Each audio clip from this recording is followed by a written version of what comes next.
नमस्कार, जय भीम साथियों। दैनिक दस्तक पर आपका स्वागत है। मैं हूं आपका होस्ट जीपी गौतम।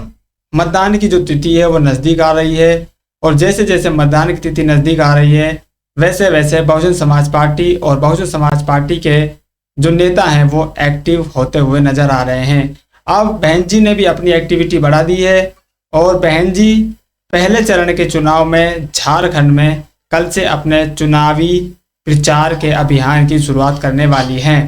बहन जी की जो रैलियां हैं वो साथियों तय हो गई हैं। किस राज्य में किस तारीख को बहन जी की रैलियां हैं, पूरा शेड्यूल आपको बताने जा रहा हूं। आप जानते हैं देश में इस समय झारखंड में और महाराष्ट्र में विधानसभा के आम चुनाव हो रहे हैं।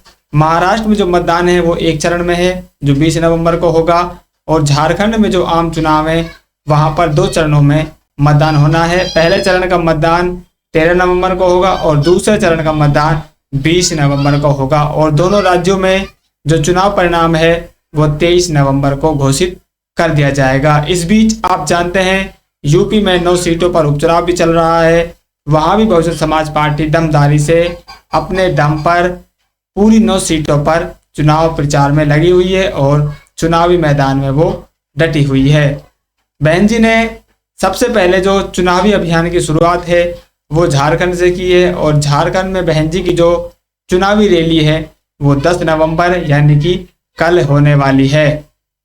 कल बहन जी की जो चुनावी जनसभा है वो झारखंड में होगी और झारखंड में पहले चरण का जो मतदान है वो 13 नवंबर को होना है। यानी कि जो मतदान का समय है उससे बहन जी 3 दिन पहले झारखंड में अपना चुनावी जो प्रचार है उसको करने जा रही है। बहन जी की बड़ी रैली है और इसके बाद बहन जी का जो रुख है वो महाराष्ट्र की तरफ होगा। महाराष्ट्र में एक ही चरण में सभी सीटों पर मतदान होना है। 20 नवंबर को वहां पर मतदान है और बहन जी की जो रैली है वो 17 नवंबर को पुणे में प्रस्तावित बताई जा रही है। पुणे वही जिला है जहां पर फुले साहू दंपति का जन्म हुआ। उनका जो अभियान है शिक्षा का वो वहां से चालू होता है और जो सामाजिक परिवर्तन का जो उनका आंदोलन था, सामाजिक बदलाव का जो उनका आंदोलन था, समाज को शिक्षा तक पहुंचाने का जो उनका आंदोलन था वो पुणे की धरती से चालू होता है। वहीं पर बहन जी की बड़ी चुनावी जनसभा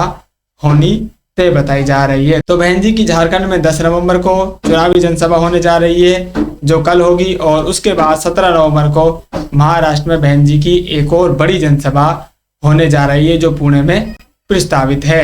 बहन जी ने इन दोनों राज्यों में जो चुनाव अभियान है वो थोड़ा सा शिथिल रखा है, ज़्यादा एक्टिविटी उनकी नहीं देखी गई है। ये जो पूरा चुनाव है झारखंड का और महाराष्ट्र का बहुजन समाज पार्टी के जो लोकल लीडरशिप है, जो प्रदेश स्तर की जो लीडरशिप है उसकी बदौलत ही ये चुनाव लड़ा जा रहा है और वहीं के जो लोकल लीडर है उनको उभरने का मौका इस बार बहन जी ने और बसपा के जो शीर्ष नेतृत्व है उन्होंने देने का फैसला किया है।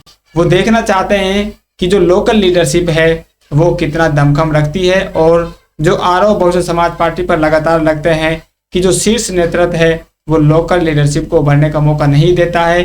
इस चुनाव में बहन जी ने पूरा मौका लोकल लीडरशिप को दिया है और अपने हिसाब से चुनाव को लड़ने का उनको पूरी आज़ादी इस चुनाव में दी गई है। क्योंकि जो नेशनल लीडरशिप है, बहन जी के अलावा आकाश आनंद जी हैं, आनंद कुमार जी हैं, सतीश चंद्र मिश्रा जी हैं और भी जो नेशनल कमेटी में शामिल जो नेता हैं उन लोगों की ज़्यादा दखलंदाजी इन दोनों राज्यों में नहीं देखी जा रही है। जो प्रदेश प्रभारी हैं और प्रदेश अध्यक्ष हैं और जो जिले की विधानसभा की टीम है उनके द्वारा ही इन चुनावों को मैनेज किया जा रहा है। हालांकि महाराष्ट्र में कुछ दिन पहले चुनावों से जो राज्यसभा सांसद हैं रामजी गौतम को प्रभारी बनाया गया था और वहाँ के जो प्रभारी थे उनको किसी दूसरे राज्य में लगा दिया गया था।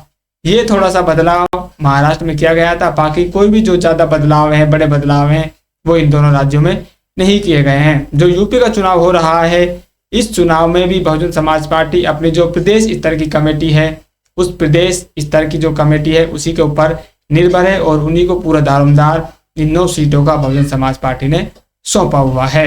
देखना दिलचस्प होगा 23 नवंबर को चुनाव परिणाम किस तरह के आते हैं और जो लोकल लीडरशिप है वो कितने हद तक जो चुनाव परिणाम है वो बसपा के पक्ष में लाने में कामयाब हो पाते हैं। फिलहाल इस अपडेट में इतना ही, मिलते हैं नई अपडेट में, तब तक के लिए जय भीम।